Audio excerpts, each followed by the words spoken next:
Hello students. तो आज की क्लास में हम डाइस पढ़ेंगे, जिसे हिंदी में पासा कहते हैं। तो डाइस से बहुत सारे कॉम्पिटिटिव एग्जाम्स में, ऑलमोस्ट सारे कॉम्पिटिटिव एग्जाम्स में डाइस से क्वेश्चन पूछे जाते हैं। चाहे वो एसएससी सीजीएल हो, एसएससी एमटीएस हो, सीएचएसएल हो, एसआई हो, दिल्ली पुलिस हो, यूपी पुलिस हो, कोई भी एग्जाम हो, सारे कॉम्पिटिटिव एग्जाम्स में डाइस से एक या दो क्वेश्चन जरूर पूछे जाते हैं। ठीक है, तो आज हम डाइस पढ़ेंगे और आज की क्लास के बाद ओपन डाइस से रिलेटेड जितने भी क्वेश्चन है वो आपके क्लियर हो जाएंगे, आप कर लोगे। और जो क्लोज डाइस से रिलेटेड क्वेश्चन है वो हम नेक्स्ट क्लास में पढ़ेंगे। ठीक है, तो आओ समझते हैं कि डाइस किस तरीके से वर्क करता है, डाइस में किस तरीके के क्वेश्चंस पूछे जाते हैं। ठीक है, तो देखो, डाइस को हिंदी में पासा कहते हैं। डाइस दो टाइप के हो सकते हैं, स्टैंडर्ड डाइस जिसे साधारण पासा कहते हैं, और दूसरा होता है non standard dice. Non standard dice जिसे असाधारण पासा कहते हैं। ठीक है, तो स्टैंडर्ड डाइस जो होता है उससे क्वेश्चन कम पूछे जाते हैं क्योंकि उसके क्वेश्चन बहुत इजी होते हैं। स्टैंडर्ड डाइस में बस आपको एक ही टाइप का क्वेश्चन मिलता है और वो करना बहुत इजी होता है। तो स्टैंडर्ड डाइस के बारे में आपको पता होना चाहिए कि स्टैंडर्ड डाइस में sum of opposite faces is always 7। हमेशा अपोजिट फेसेस का सम क्या मिलेगा आपको? 7। जैसे आप लूडो वगैरह खेलते होगे तो आप देखते होगे कि अगर हमारे टॉप पे 6 है तो बॉटम पे क्या होगा? 1 होगा। आप चीटिंग भी करते होगे लूडो में इस तरीके से। तो 6 के अपोजिट क्या होता है? 1 होता है। 2 के अपोजिट क्या होता है? 5 होता है। मतलब आप कह सकते हो कि 6 के अपोजिट 1 तो उसका सम हमेशा 7 होता है, उनका जोड़ हमेशा 7 होता है। ऐसी 5 के अपोजिट क्या होगा? 2 होगा, तभी तो उनका सम, उनका जोड़ 7 होगा। ठीक है, उसी तरह 3 के अपोजिट क्या हो जाएगा? 4 हो जाएगा। ठीक है, 2 के अपोजिट 5, 6 के अपोजिट 1, 1 के अपोजिट 6। इस तरीके से जो स्टैंडर्ड डाइस होते हैं उसके क्वेश्चन बहुत इजी होते हैं। ठीक है, उसमें क्या होता है? अपोजिट फेसेस का सम 7 होता है। तो बहुत इजी तरीके से आप उन क्वेश्चंस को कर सकते हो। हालांकि स्टैंडर्ड डाइस से क्वेश्चन बहुत कम पूछे जाते हैं, कभी कभी एक आध क्वेश्चन पूछ लेते हैं, वरना हमेशा जो क्वेश्चन पूछे जाते हैं वो नॉन स्टैंडर्ड डाइस से पूछे जाते हैं। आओ समझते हैं कि नॉन स्टैंडर्ड डाइस को सॉल्व कैसे करते हैं। देखो, नॉन स्टैंडर्ड डाइस में आपसे हमेशा जो क्वेश्चन पूछेगा वो ये पूछेगा कि भाई कि कोई आपको फेस दे देगा, कोई भी वैल्यू, जैसे 4 दे दिया, पूछेगा 4 के अपोजिट क्या आएगा, या 4 अगर टॉप में है तो बॉटम में क्या आएगा। तो क्वेश्चंस के थ्रू इनको समझेंगे बात को। उससे पहले हम रूल पढ़ लेते हैं। इन डाइस को सॉल्व करने के सिर्फ आपको 3 रूल याद रखने हैं। फर्स्ट रूल क्या है? Adjacent can not be opposite. मतलब एडजेसेंट मतलब पड़ोसी कभी भी अपोजिट नहीं हो सकता है। मतलब जो चीज पड़ोस में दिख रही है वो कभी भी अपोजिट नहीं हो सकती है। ठीक है, आ रहा है समझ में? जैसे मेरा फेस, मैं अपना फोटो क्लिक करूं तो मेरा जो फेस है, मेरे फेस के जो अपोजिट जो चीजें हैं वो आपको दिखाई नहीं दे रही होगी। कोई भी बुक है, मान लो ये बुक है, तो इस बुक का अगर हम एक फोटो क्लिक करेंगे, इमेज क्लिक करेंगे, तो इस बुक का फ्रंट पेज दिखेगा, तो आपको इसका जो बैक पेज है, यानी कि अगर टॉप दिख रहा है तो बॉटम नहीं दिख पाएगा, बॉटम आपको नहीं दिखेगा। इसका मतलब क्या है कि जब भी आप किसी भी डाइस का अपोजिट फेस पूछते हैं तो जो चीज पड़ोस में है वो कभी भी क्या नहीं हो सकती है? वो कभी भी अपोजिट नहीं हो सकती है। जो एडजेसेंट है वो कभी भी अपोजिट नहीं हो सकती है। तो यही रूल क्या है? Adjacent can not be opposite. ठीक है, ये फर्स्ट रूल है। अब इस फर्स्ट रूल को समझने की कोशिश करते हैं। जैसे क्वेश्चन नंबर 2 में आपसे पूछा है टॉप 6 है तो बॉटम क्या है, टॉप 6 है तो बॉटम क्या है। तो आप देख सकते हो कि हमें 6 का टॉप 6 पता है तो 6 के अपोजिट पूछा गया, यानी बॉटम में पूछा गया। अब आप देखो 6 कहां पर दिख रहा है? यहां। अब एक बात बताओ, 6 का बॉटम 4 हो सकता है क्या? बिल्कुल नहीं हो सकता, क्योंकि अगर 6 का बॉटम 4 होता तो वो दिखाई नहीं देता। भाई इस बोर्ड के अपोजिट क्या है ये आपको कभी दिखाई नहीं देगा। ठीक है, तो 6 के जो अपोजिट चीजें हैं वो आपको दिखाई नहीं देंगी, जबकि 6 के पास में 4 दिख रहा है, तो 4 कभी भी 6 का अपोजिट नहीं हो सकता। तो ये ऑप्शन आप डिलीट कर सकते हो। उसी तरीके से 6 का अपोजिट 2 भी नहीं हो सकता, क्योंकि 2 उसके पड़ोस में बैठा हुआ है। तो 6 का एडजेसेंट है 2। 2 क्या है? 6 का एडजेसेंट है, तो वो 6 का कभी भी अपोजिट नहीं हो सकता है। ठीक है, तो 2 ऑप्शन करेक्ट नहीं हो सकता। हालांकि 2 ऑप्शन में नहीं दिया गया, अगर होता तो हम उसको भी कैंसिल कर देते। ठीक है, तो इस तरीके से हमने रूल नंबर 1 से कुछ हमने जो ऑप्शंस थे वो एलिमिनेट कर दिए। क्लियर है? जैसे इस क्वेश्चन को देखते हैं। इस क्वेश्चन में आप देखो कि अपोजिट ऑफ 6 पूछा है, तो 6 के अपोजिट कभी भी वो नहीं होगा जो उसके पड़ोस में है, ये उसका एडजेसेंट है। तो आप देखो 6 का एडजेसेंट 3 है भाई, 6 के पड़ोस में 3 रखा हुआ है, तो 3 कभी भी इसका अपोजिट नहीं हो सकता, क्योंकि अपोजिट होता तो ये इमेज में दिखाई नहीं देता। तो 6 का अपोजिट कभी भी 3 नहीं हो सकता। 3 अगर ऑप्शन में होता तो उसे हम एलिमिनेट करते थे, ऑप्शन में नहीं है तो कोई बात नहीं है। ठीक है, अच्छा 6 का अपोजिट 2 भी नहीं हो सकता है, तो 2 भी ऑप्शन में नहीं अगर होता तो हम उसको भी कैंसिल कर देते।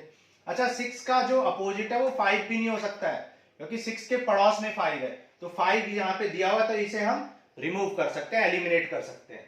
तो यहां से भी हम एक ही ऑप्शन एलिमिनेट कर पाए। ठीक है, रूल नंबर 1 से एक ही ऑप्शन हम एलिमिनेट कर पाए। ठीक है, अब जैसे यहाँ पे अपोजिट ऑफ 3 पूछा है, तो कभी कभी क्वेश्चन एक रूल से ही सॉल्व हो जाता है, कभी कभी दोनों रूल लगाने पड़ते हैं, कभी कभी तीनों रूल लगाने पड़ते हैं। ठीक है, जैसे इस क्वेश्चन में अपोजिट ऑफ 3 पूछा है, तो 3 का अपोजिट 2 नहीं हो सकता है, क्योंकि 2 तो उसका पड़ोसी है, तो 2 गलत हो जाएगा। ठीक है, 3 का अपोजिट 1 भी नहीं हो सकता, तो 1 ऑप्शन में ही नहीं है। ठीक है, तो यहां से भी हम एक ही ऑप्शन एलिमिनेट कर पाए। ठीक, तो जैसे यहाँ पे हर्ट का अपोजिट पूछा है, तो हर्ट का जो अपोजिट है वो कभी भी स्टार नहीं हो सकता है। हर्ट का अपोजिट स्टार नहीं हो सकता है, क्योंकि वो तो पड़ोस में बैठा हुआ है, तो ये नहीं हो सकता। हर्ट का अपोजिट ये ट्रायंगल भी नहीं हो सकता, ये भी नहीं। तो यहां पर हम 2 ऑप्शन एलिमिनेट कर पाए। ठीक है, अब जैसे यहाँ पे अपोजिट ऑफ 4 पूछा है, तो 4 का अपोजिट 6 नहीं हो सकता है, तो 6 ऑप्शन में नहीं है। 3 नहीं हो सकता है, तो 3 को कट कर दो। ठीक है, और 4 का अपोजिट बस यहाँ पे एक ही एलिमिनेट कर पाए। यहाँ पे अपोजिट ऑफ 3 पूछा है, अपोजिट ऑफ 3 पूछा है, तो 3 का अपोजिट 5 नहीं हो सकता, क्योंकि वो तो पड़ोसी है, तो ये नहीं हो सकता। 3 का अपोजिट 6 भी नहीं हो सकता, वो ऑप्शन में ही है। तो इस तरीके से हम जो ऑप्शन एलिमिनेट कर सकते थे हमने कर लिए। कभी कभी क्वेश्चन एक ही रूल से सॉल्व हो जाता है, कभी कभी क्वेश्चन में 2 रूल लगाने पड़ते हैं। तो ये सारे क्वेश्चन में हमें हो सकता है 2 रूल लगाने पड़ जाए, एक रूल से तो ये क्वेश्चन सॉल्व नहीं है। अब दूसरा रूल देखते हैं। If 2 faces are common, remaining faces are opposite to each other. अगर 2 फेस कॉमन है तो बचे हुए फेस क्या होंगे? अपोजिट टू ईच अदर होंगे। जैसे क्वेश्चन नंबर 1 में आप ऐसे 2 फेसेस, ऐसे 2 पिक्चर ढूंढो जिनमें कितने फेसेस कॉमन है? 2 फेसेस कॉमन है। तो देखो यहाँ पे 2 फेसेस कॉमन किस किस में है? देखो इन दोनों में 2 फेस कॉमन है। देखो 5 और 6 इनमें दोनों फेस कॉमन है, तो इसका जब 2 फेस कॉमन होते हैं तो remaining faces are opposite to each other. क्योंकि यहाँ पर दोनों फेस कॉमन है 5 और 6, तो रिमेनिंग फेस यानी कि 4 बचा हुआ और 3 भी बचा हुआ है, तो बचे हुए जो फेस होंगे वो एक दूसरे के अपोजिट होंगे। इसका मतलब 4 का अपोजिट क्या हो जाएगा? 3 हो जाएगा, और 3 का अपोजिट क्या हो जाएगा? 4। तो 4 का अपोजिट 3, 3 का अपोजिट 4। तो आपसे क्या पूछा था? अपोजिट ऑफ 3 पूछा था, इसलिए अपोजिट ऑफ 3 क्या हो जाएगा? 4 हो जाएगा। तो आप देख सकते हो कि रूल नंबर 2 अगर हम अप्लाई करते तो एक ही रूल से, रूल नंबर 2 से ही आपका आंसर आ जाता, तो आपको रूल नंबर 1 अप्लाई करने की जरूरत ही नहीं होती। ठीक है, क्लियर है? चलो आगे चलते हैं। तो देखो आप क्वेश्चन नंबर 2 करते हैं। यहाँ पे टॉप 6 दे रखा है और आपसे बॉटम पूछा गया। टॉप 6 है और बॉटम पूछा गया है, तो रूल नंबर 2 अप्लाई करके देखते हैं। 2 फेसेस आर कॉमन, अगर 2 फेस कॉमन है तो जो बचे हुए फेस है वो अपोजिट टू ईच अदर होंगे। तो देख लो कौन से फिगर में 2 फेस कॉमन है। आप देख सकते हो इन दोनों फिगर्स में, इसमें और इसमें 1 और 5 कॉमन है। 1 और 5 इसमें भी है, इसमें भी। तो 3 किसका अपोजिट हो जाएगा? 4 का। इस क्वेश्चन के लिए 3 अपोजिट 4 का हो जाएगा। जब 3 4 का अपोजिट है, 4 3 का अपोजिट है, तो क्या 3 अपोजिट हो सकता है 6 का? नहीं हो सकता, कैंसिल कर सकते हैं आप, है ना? तो इससे आपका आंसर नहीं आ पाया। आप देख सकते हो इससे आपका आंसर नहीं आ पाया रूल नंबर 2 से भी।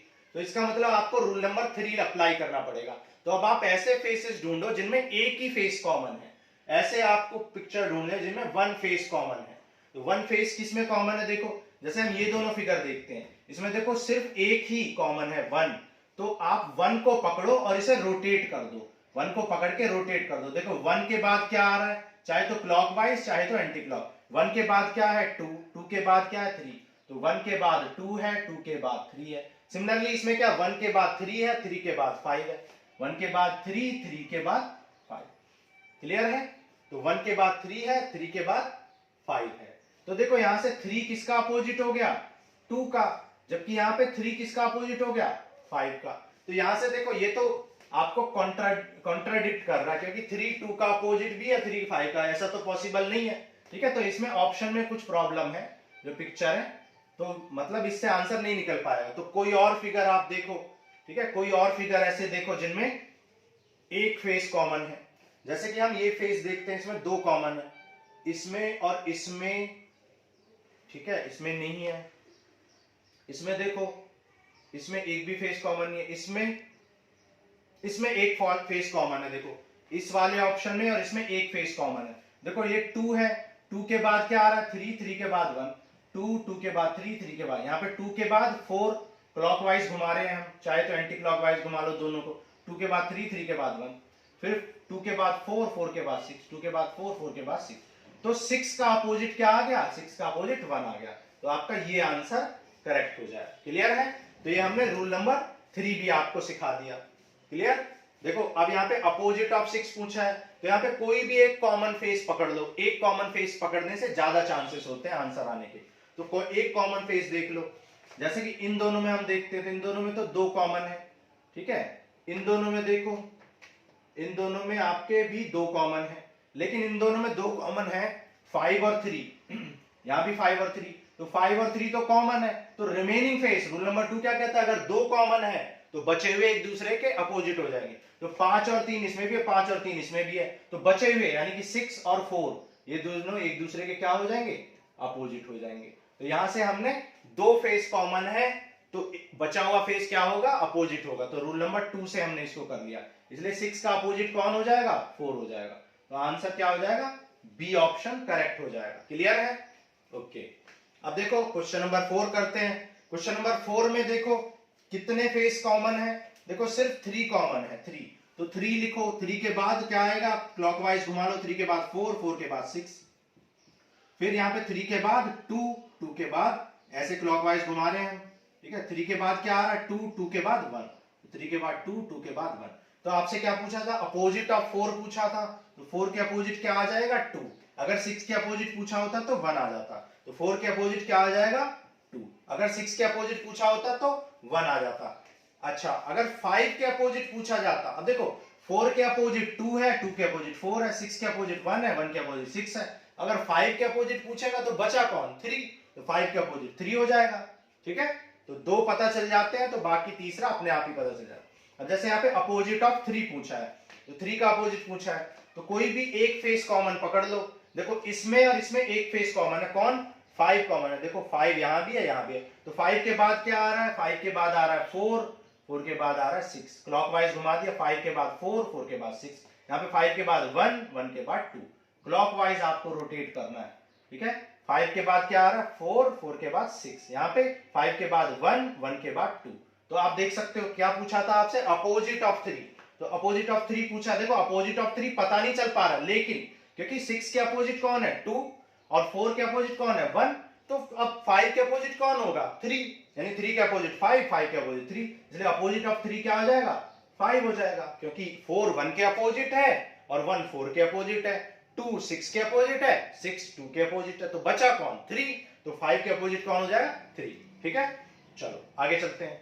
अब देखो नेक्स्ट, अब यहाँ पे अपोजिट ऑफ ये हर्ट पूछा है, हर्ट के अपोजिट पूछा है, तो इनमें देखो कौन सा फेस कॉमन है, आप देख सकते हो इसमें स्टार कॉमन है, तो स्टार को पकड़ के रोटेट कर दो। स्टार के बाद क्या आ रहा है, सर्कल आ रहा है, सर्कल के बाद क्या आ रहा है, ट्रायंगल आ रहा है।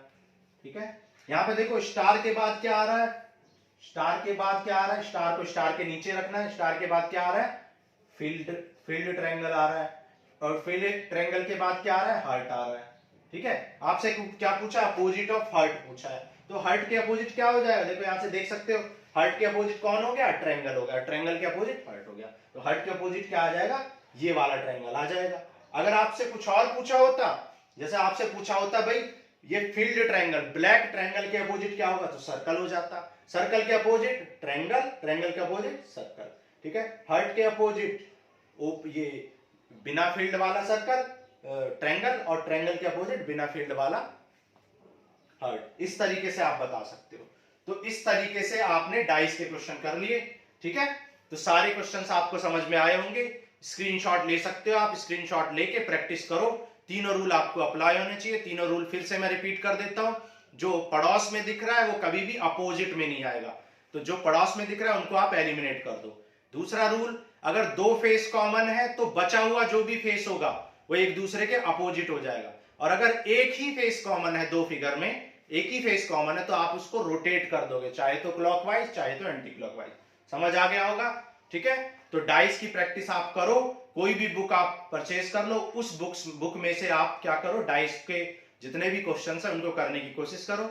उम्मीद करते हैं कि आपको सारे क्वेश्चन हो जाएंगे। अगर आपसे नहीं होता है कोई भी क्वेश्चन तो आप कमेंट बॉक्स में हमें कमेंट करिए, ठीक है, हम आपका क्वेश्चन सॉल्व करेंगे, एक अलग वीडियो बनाएंगे डाउट्स के लिए। ठीक है, ओके, चलो मिलते हैं फिर नेक्स्ट वीडियो में। Thank you, welcome.